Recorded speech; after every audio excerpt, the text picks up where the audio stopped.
It was this idea that, like, you know, you could have this entrepreneurial spirit without compromising your femininity, without having to leave your children behind and go to work. You know, it was sort of the best of both worlds.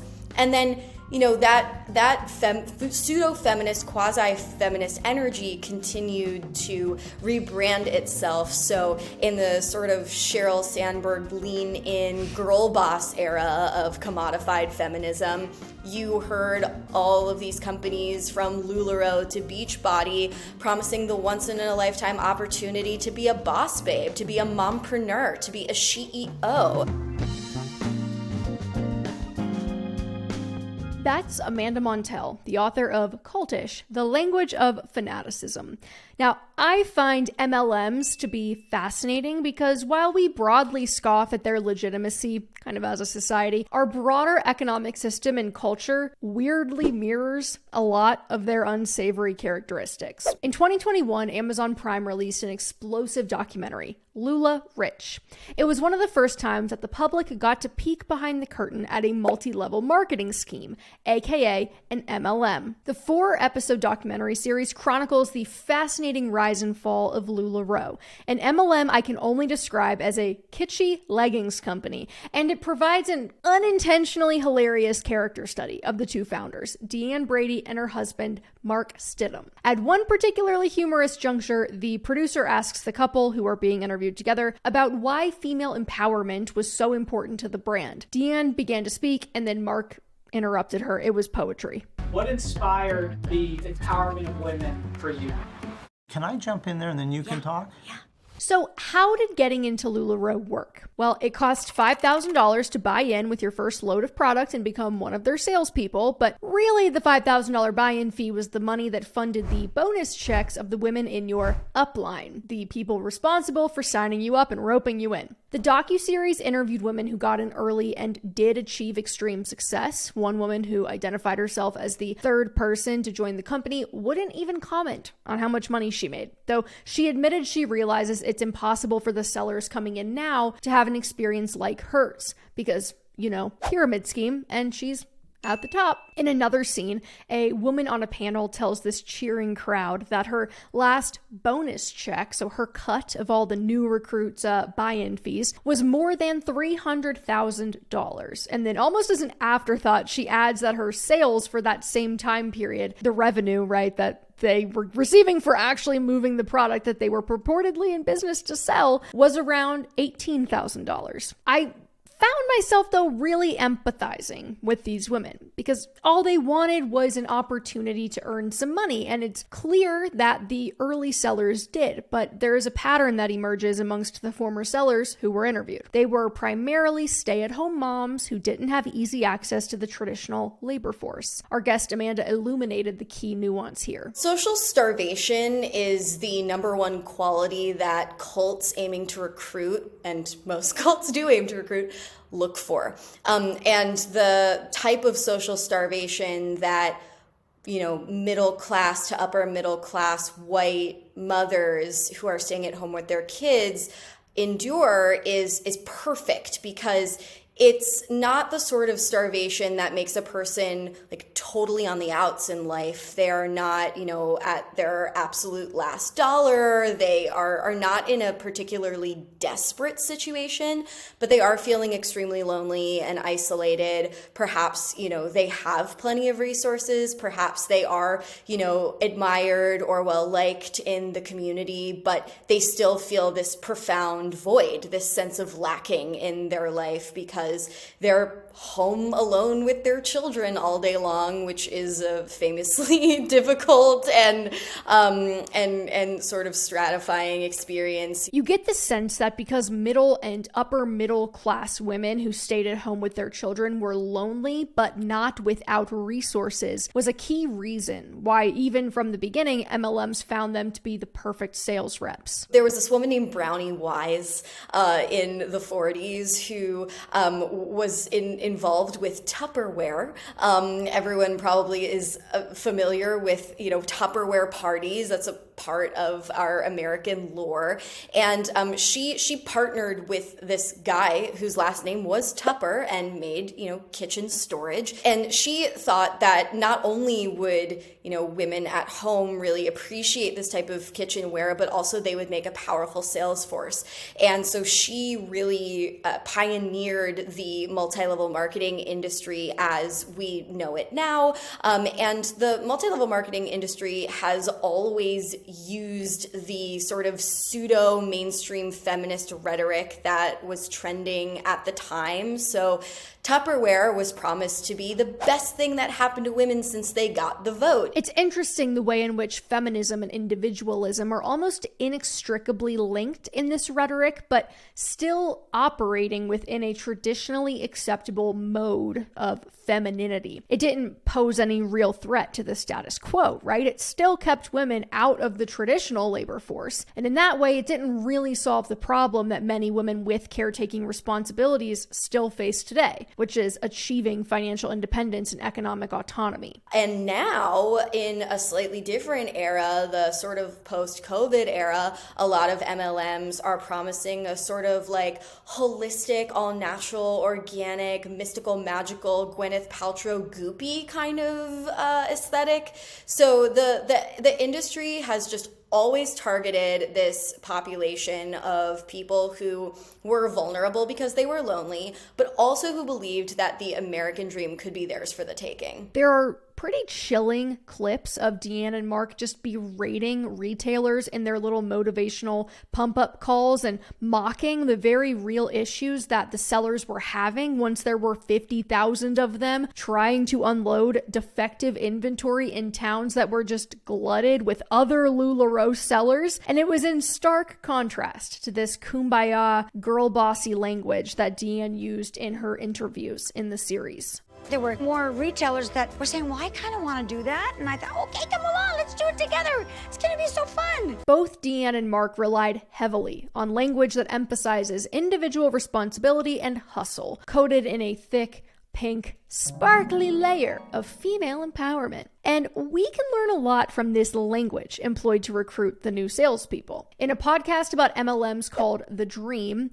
hosts Jane Marie and Dan Gallucci emphasize the way MLM leaders use language that strongly stresses individualism. That if you're not making money, it's not because a pyramid scheme is a fundamentally flawed way to structure a business, but because of your personal shortcomings. Investment is another common euphemism used across this industry and other scams, as it's used to prey on the average person's lack of financial literacy or knowledge of what actually constitutes investment and what's a scam. Today, the internet is glutted with stories from women who have left the company for any number of reasons, but primarily because they found it just increasingly difficult to actually make any money. Here's one YouTuber named Sam D describing her experience. They were mainly known for their leggings. So it was a way for them to get you to spend more money. So you get all of these clothes and nobody wants those. They want the leggings. So I ended up spending $4,925.75 to onboard and get my package.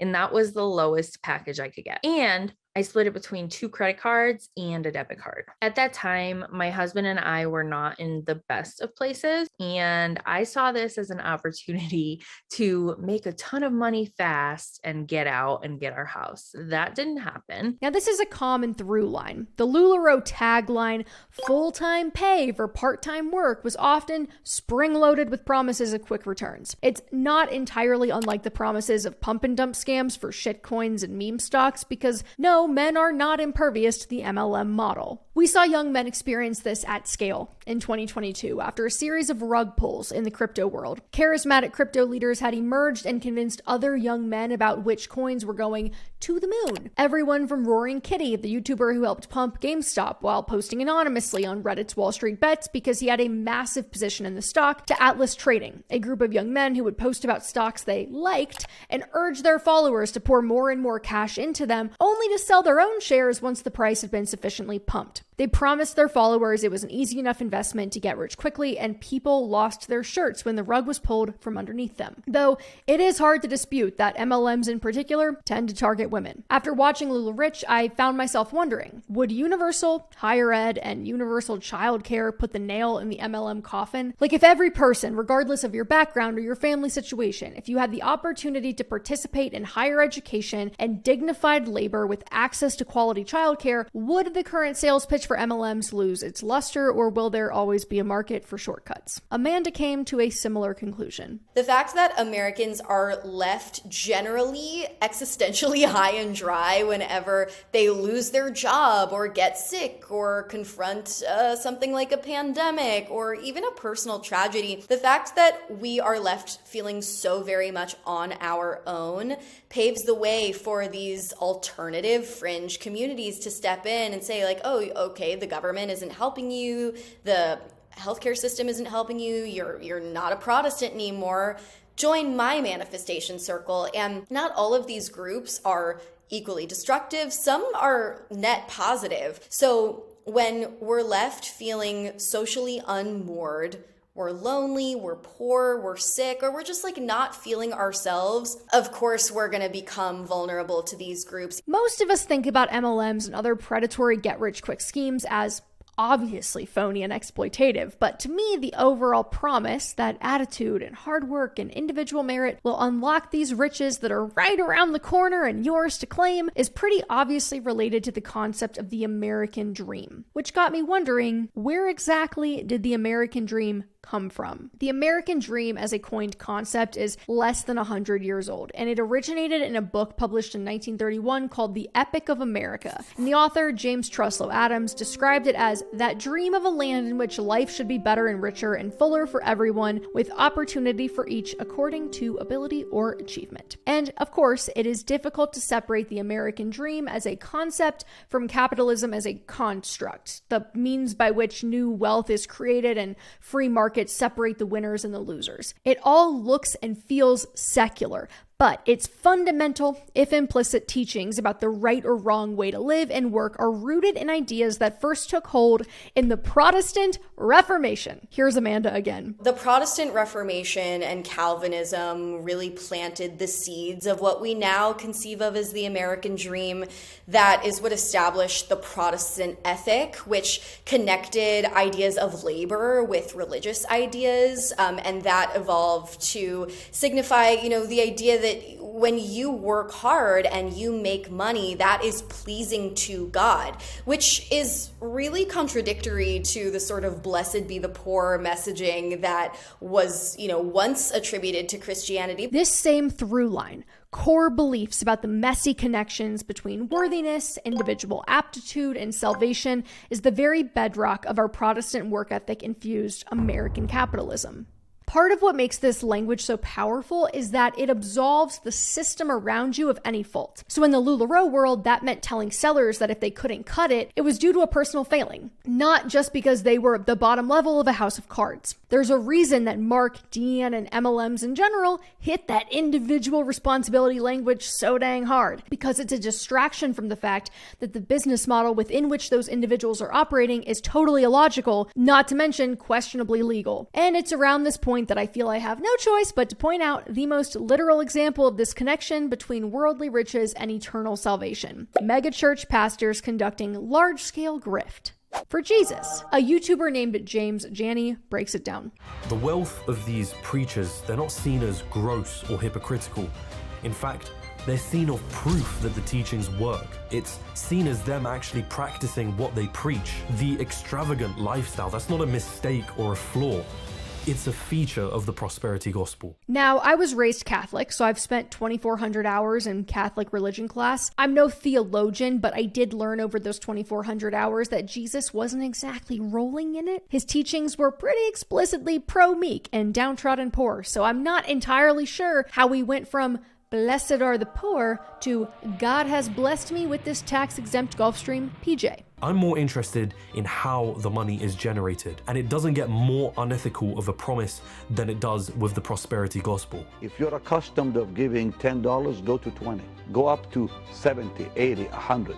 raise that amount and watch what God will do, because Don't you stop sowing offerings. Well, they won't let us go to church. Well, email it in there. And the suggestion here is pretty clear, that the more money you invest in the church, the more God will bless you, often with more material wealth. Now, we've touched on a few scams designed to separate unsuspecting, vulnerable people from their money and the rhetoric used to do so, but we haven't quite unpacked the law of attraction part as fully yet, where we will find, surprise, yet another subset of this scam. The modern iterations of pyramid schemes, famously exemplified in a 1980s movement called the airplane game, relied on ideas from a spiritual movement called New Thought, which prescribes a positive attitude, confidence, and right thinking as prerequisites for attracting good things to yourself, also known as the law of attraction. The whole point of manifestation practices is a faith that something is already yours. Conveniently, doubt in your own ability to generate outcomes using your mind is considered a disqualifier, that if you don't believe it, it won't happen. There are manifestation coaches all over social media claiming to hold the secret that'll help you unlock the life of your dreams. One such coach I found charges an investment fee of $4,400 for 6 hours of one-on-one time. This same coach boasts that they won the Law of Attraction Award from lawofattractionleaders.com. Sounds legit. If you're a single mother of two making low wages and you change your vibration and your reality doesn't shift around you, well, you must not have done it correctly, right? And as the coach claims on her site, your current efforts clearly aren't getting you the results you want. You have to invest to show the universe that you're ready. They claim that they can help you make more money, that you can attract your soulmate, get pregnant. I would love to know the logistics behind the last one. But there are no repercussions on their end if they don't deliver, because there's a trap door that absolves the coach of fault, since the whole premise is that it's your mindset that makes the difference. The point is, any belief system, whether it be the law of attraction, the prosperity gospel, hustle culture, the boss babe industrial complex, can be exploited by gurus or leaders or teachers who claim to hold the keys that you need. Any belief system can be wielded to manipulate you and separate you from your money. In almost every case, they're preying on desperation. They offer a seemingly easy way out of the challenges endemic to life itself. Money,